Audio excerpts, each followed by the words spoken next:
what more can you tell us about this talented prospect? So started the year in Double-A, made it up to Triple-A rather quickly, and has never really been known for his power, but does a really good job at the plate of pitch recognition, on-base ability, and is a solid defender. They had him play second base the first day when Ozzie Albies was out. Once Austin Riley went on the paternity leave list, he should come back off of it for tonight's game in New York. They moved Nacho over to third base, which is where he played in college and when he first entered the Braves system. But very, very mature young man. We had a chance to talk to him at spring training, and understands the game really well. Very instinctual player, and really does a good job of understanding how pitchers are trying to attack him. And so the thought for the Braves were, yes, he only has a month in AAA, but he's very baseball smart and should be able to adapt not only to second base, but also adapt to the majors rather quickly. After your last game against Alabama A&M, you mentioned the changes in criteria for what is considered a quality win. You know, most folks, they might just look at the box score and say, oh, hey, 30-point win, that's a great thing. But from your perspective, can you walk us through what goes into that calculation from your side and what you need to see out of your team for that to mean something later down the road? Well, we won't have to worry about that against Virginia Tech, I guarantee you, or at Appalachian State or Indiana and Atlanta the next several games. But the net is how they basically decide, who's going to be in the NCAA tournament and who isn't. And, teams that you're supposed to beat by 30, you need to beat by 30. If you beat them by 20 or you beat them by 10, you don't get as many points as you're supposed to. The Virginia Tech team that's coming in tomorrow night, that's going to be a quad one game for us. That's an ACC opponent that's picked in the upper half of the ACC. They're extremely well coached. And so I don't think the margin of victory will matter in that one. We just need to get a victory.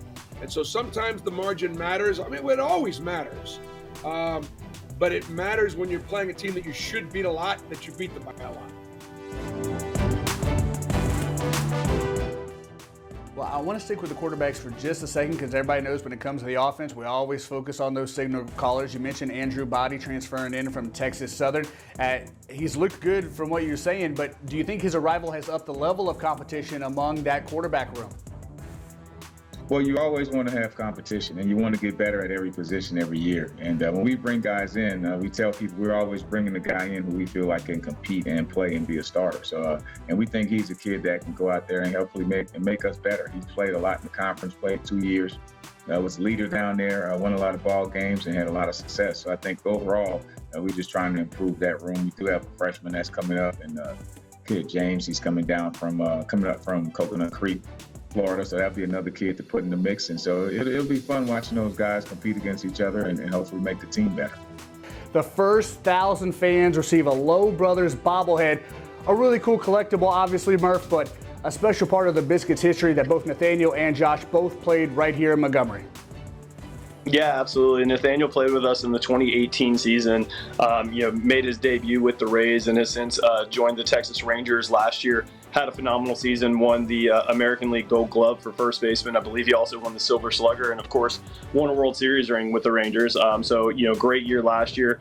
And Josh has been kind of a mainstay in the Rays lineup, playing a little bit of center field, a little bit of right field. Right now, he's dinged up a little bit, so been back and forth between Durham and Tampa. But two phenomenal people. Not just great baseball players, both great guys, and we're very thankful that they were allowed us to honor them here in Montgomery on Friday night. Again, the first 1,000 fans of all ages will go home with that bobblehead, courtesy of ASE Credit Union. It's also our state employees' night at the ballpark. So just a really fun night to be able to celebrate those two guys that are gone on to big things after playing here in Montgomery.